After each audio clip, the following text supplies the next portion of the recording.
¿Qué tal mi gente? Una chica perica, el caso Paolo Guerrero. Este caso es interesante porque toca diversas aristas, aristas que van más allá de lo estrictamente deportivo, de lo estrictamente jurídico, de lo estrictamente económico. Tiene implicancias incluso políticas, sociales, y si bien las partes han logrado un entendimiento, han llegado a un acuerdo, han llegado a un consenso, creo que no debemos huir o escapar de la posibilidad de reflexionar sobre algunos temas relevantes en todo este caso, en toda esta novela, como lo han adjetivizado nuestros buenos y siempre bien informados amigos de un programa de cable con rating de señal abierta. Y dentro de estos aspectos quisiera arrancar, me he tomado la molestia de escoger tres arbitrariamente, y el primero de ellos es el aspecto jurídico. ¿Y por qué parto del aspecto jurídico? Porque considero que sin este bagaje legal, sin esta normativa que regula el fútbol, me refiero a los estatutos de la FIFA, los estatutos de la Federación Peruana de Fútbol, el reglamento sobre los estatutos y la transferencia de los jugadores de la norma FIFA, de la FIFA, sin este reglamento de la Cámara de Conciliación y Resolución de Disputas, creo que nada de esta novela hubiera sucedido, sin esa regulación particular y específica que regula y norma el fútbol, sin tampoco el contrato privado que ha suscrito Paolo Guerrero con el Club César Vallejo, donde seguramente se establecen claramente las responsabilidades y obligaciones de cada una de las partes, las cláusulas penales, las indemnizaciones en caso de resolución unilateral. Sin todo ese bagaje jurídico, probablemente nada de esta novela hubiera sucedido. Por eso quiero partir por el aspecto legal, por el aspecto jurídico. ¿Qué dice? ¿Qué señala la normativa FIFA? El reglamento sobre los estatutos y la transferencia de jugadores establece en su apartado cuarto, artículo 14, numeral primero, que el jugador sí podrá rescindir unilateralmente su contrato. Podemos entrar a discusiones jurídicas de que si el término rescindir es el correcto. Yo hubiera preferido utilizar el término resolver, que es un término más apropiado, sobre todo de cara a nuestra legislación nacional. No obstante, dejémoslo ahí. Entendamos el término rescindir o resolver como sinónimos para efectos prácticos, como una terminación del vínculo laboral entre el jugador y el club.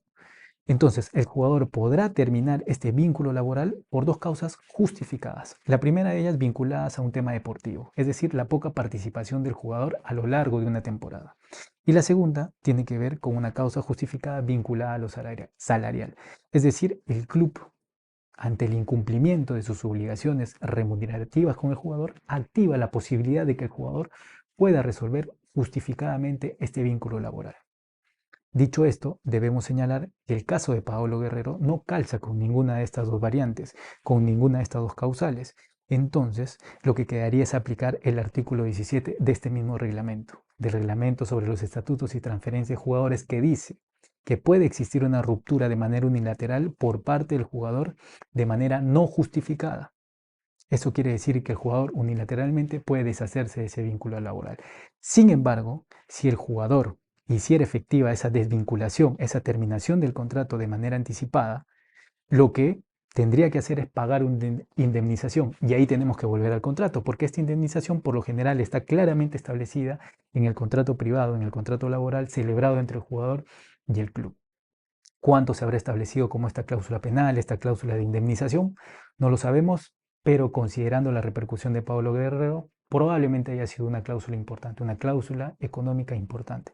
Pero además, señala este reglamento, esta normativa de la FIFA, que además de la indemnización, el jugador podría verse afectado por una sanción deportiva. Una sanción deportiva que implica ¿qué cosa? La no elegibilidad del jugador como o para partidos oficiales en el desarrollo de la temporada, ni siquiera con su club, ni tampoco con el seleccionado nacional.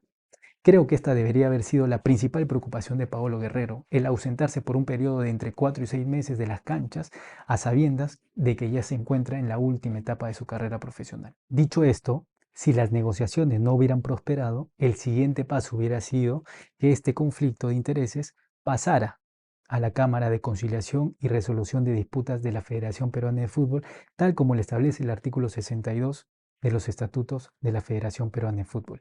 Esta Cámara es un tribunal arbitral competente para resolver las cuestiones relacionadas a los conflictos, a las discrepancias, a las situaciones que podrían o pudieran generarse en las relaciones laborales que existieran entre el club y el jugador.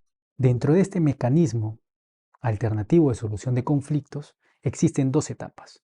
la etapa conciliatoria, es decir, dentro de este tribunal arbitral, dentro de esta Cámara de Conciliación y Resolución de Disputas, también hay una fase conciliatoria y una fase contenciosa. Si las partes no se pusieran de acuerdo en esta etapa previa, bueno, no previa, ya dentro de un procedimiento arbitral, no se pusieran de acuerdo y llegaran a una conciliación, a un acuerdo, a un consenso, pasarían a la etapa contenciosa. Esta etapa contenciosa lo que determinaría sobre la base de los medios probatorios que aporten las partes, tendría tres alternativas. La primera de ellas es darle la razón al Club César Vallejo en su totalidad. La segunda es exonerar al jugador de toda responsabilidad, también sobre los medios probatorios que el jugador haya aportado. Y tercero, merituar, hacer un balance, un equilibrio y decidir, entre comillas, por un punto medio, una salida alternativa a este conflicto que hubiera sido probablemente graduar el monto de la indemnización, no sujetar al jugador a un periodo de para, pero este proceso es largo, este proceso es tedioso y considero, desde mi punto de vista, y aquí es mi opinión personal, que si bien es cierto, Richard Acuña tenía la ventaja de contar con un contrato firmado en el que se establecía claramente cuáles eran las obligaciones o cuáles son las obligaciones y responsabilidades del jugador. Creo también que Paolo Guerrero podría haber demostrado con argumentos sólidos que se encontraba en una situación de fuerza mayor para poder, o que lo llevaba o lo empujaba a terminar este vínculo contractual. Y dentro de estas motivaciones, dentro de estas argumentaciones, dentro de estos medios probatorios, podría presentar Pablo Guerrero tranquilamente. Los chats son una evidencia que ha sido ratificada no solo por el presidente del club, sino también por la Policía Nacional del Perú. El decreto Supremo 019-2024 de la PCM que declara en estado de emergencia a la provincia de Trujillo, provincia en la que debía radicar y trabajar el jugador, no solo él, sino su familia. Y tercero, que es un aspecto que no lo he escuchado, tercero, que la familia Acuña, o bueno, César Acuña, que es el patriarca de la familia Acuña, es el actual gobernador regional del Departamento de la Libertad.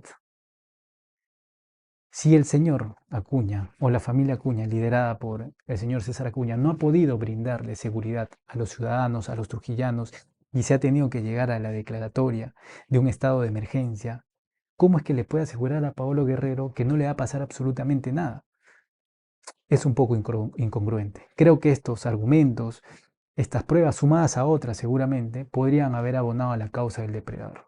Esto ya ha quedado descartado porque las partes ya llegaron a un acuerdo, pero siempre hay que tener en cuenta que existen elementos de ambas partes, elementos probatorios que podrían desembocar en una decisión que no es necesariamente blanco-negro, sino un término medio, un término gris, algo que se pueda haber negociado entre las partes, algo que se pueda haber merituado de manera distinta en base a los medios probatorios aportados. Finalmente, otro de los aspectos que quería tocar es el aspecto social, el aspecto humano, estos dos aspectos que se vinculan también con el aspecto mediático.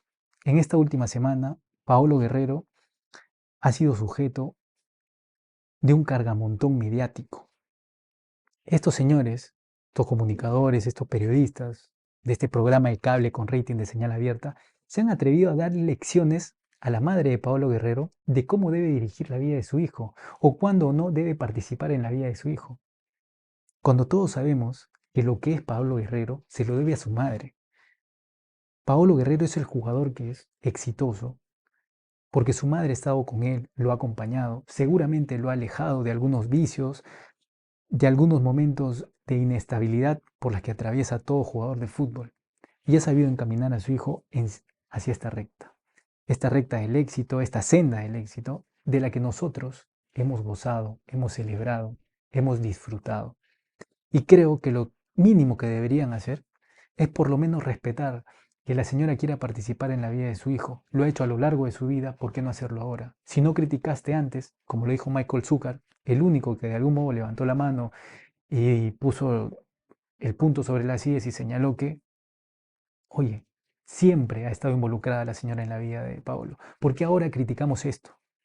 Hay que ser respetuosos. Creo que la carnicería mediática debe parar. Creo que la carnicería mediática sobre la base de ninguna información, de nula información, porque estas personas no tienen información, especulan y opinan, y sobre la base de esta especulación y esta opinión pretenden formar una opinión pública. No, señores. Lo que ustedes dicen, lo que ustedes señalan, no es la opinión pública. Puede ser una opinión publicada, pero no la opinión pública. ¿Correcto? Hay que tener mucho cuidado con eso. ¿O es que ustedes ¿No les parece suficiente para resolver un contrato que su madre, su esposa, sus hijos sean amenazados de muerte? ¿No les parece eso un argumento suficiente, un caso de fuerza mayor para romper cualquier vínculo contractual, sea incluso uno laboral? Creo que no debemos perder de perspectiva nunca que en el centro del fútbol puede que el fútbol haya evolucionado, puede que el fútbol al día de hoy sea un negocio, puede que el fútbol al día de hoy sea algo más que un deporte, pero siempre, siempre en el centro del fútbol va a estar el futbolista, el ser humano. No olvidemos nunca ese aspecto humano. Nos vemos en un próximo video.